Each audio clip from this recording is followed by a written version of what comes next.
At maaari na po akong tumanggap ng inyong mga katanungan. We begin with Chloe Hofana, Business World. Good afternoon po, Yusek.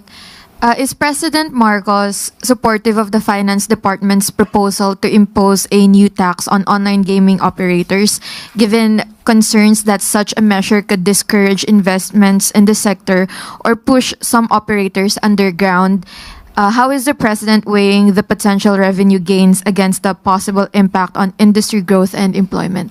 Ang proposal po na ito ng DOF na magkaroon po ng tax para po marestriktuhan ang mga online gaming ay para naman po ito sa ikabubuti ng pamilyang Pilipino. Abatid po ng Pangulo na maaari mangyari sa mga gumon sa sugal at hindi niya naman po tututulan basta po mayroon pong sapat na pag-aaral para po ang tungkol sa buwis na ipapataw man. Pero paiigtingin pa po, maliban po dito sa mga online gaming sites na license or lehitimo naman, paiigtingin po lalo ang paglaban sa mga illegitimate o yung mga yung hindi tama or hindi rehistradong mga online gaming sites. Follow up lang po from Sir Dexter of Inquirer.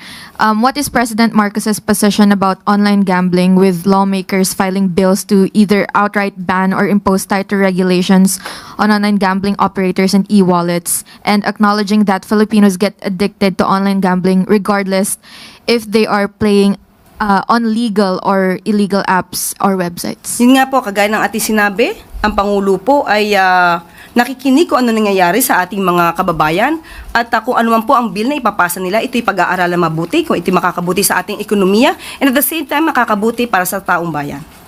Last po from Sir Dexter. How will the Marcos administration address the issue of online gambling in a health perspective, given addiction is a public health problem? Muli, katulad din sinabi natin, gusto natin limitahan ang itong klaseng mga pagsusugal at mabawasan ang mga gumon sa sugal. At ito po ay para sa taong bayan at ang lahat ng pwedeng suggestion at maaaring batas para ito ay masawata, hindi naman po yan tututulan ng ating Pangulo.